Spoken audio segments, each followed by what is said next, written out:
பக்கத்துல என்னோட hello boys and girls, இன்னைக்கு நம்ம எங்க வந்து ஐயோ ஒரு நிமிஷம் இருக்கு தொச்சுக்கிறேன். இன்னைக்கு நம்ம அக்காவோட கல்யாணத்துக்கு வந்திருக்கோம். போட்டோ போஸ்ட் கொடுத்துருந்தோம். அப்படி மண்டபத்துக்குள்ள போனா அக்கா கேக் வெட்டிருந்தாங்க. அந்த கேக் அப்படியே சுட்டுட்டு வந்து நான் 50 ரூபா விற்க ஆரம்பிச்சிட்டேங்க. நல்ல வியாபாரம் ஆச்சு. அது மட்டும் என்னது இது அட பேப்பர் பண்டில். சரி போட்டோ எடுக்கலாம் வாங்கடா. நம்மகிட்ட கிஃப்ட் வேற கையில இல்ல. சரி பின்னாடி பார்த்தா பெரிய கிஃப்ட்டை ஒளிச்சு வச்சிருந்தாங்க.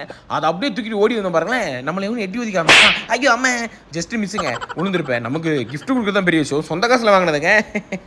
அப்புறம் டான்ஸ் ஆட சொல்லிட்டாங்க. சரி ஓகே, நமக்கு தெரிஞ்ச டான்ஸ்ல ஆடிந்தேன். நான் பரதநாட்டியம் நல்லா ஆடுவேன் சின்ன வயசுல இருந்து. அது மட்டும் இல்ல மாமா தர்றேன் அண்ணன் கொட்டி அப்படி ஆடிந்து யாரும் அடிச்சு போய் சாடப்படா அப்படின்ட்டாங்க. சரிங்க இதை சாட போறா அப்படின்னு. வணக்கம் மக்களே, நம்ம இன்னைக்கு சிக்கன் லெக் பீஸ் கொடுத்துருந்தாங்க பாருங்க. ஆஹா மனசுக்காராலே இருந்துச்சுங்க. அது மட்டும் இல்லைங்க, mutton biryani, chicken leg piece, raita செம்ம காம்போங்க. இதாண்டா சாப்பாடு அந்த மாதிரி இருந்துச்சு. மறக்காம நீங்களே எப்படி சிரிச்சுக்கிட்டே சிக்கன் லெக் பீஸ் பார்த்தேன். எங்க அண்ணன் ஒரு சிக்கன் லெக் பீஸ், தம்பி ஒரு சிக்கன் லெக் பீஸ் கொடுப்பா, தர மாட்டேன் போடான்ட்டா.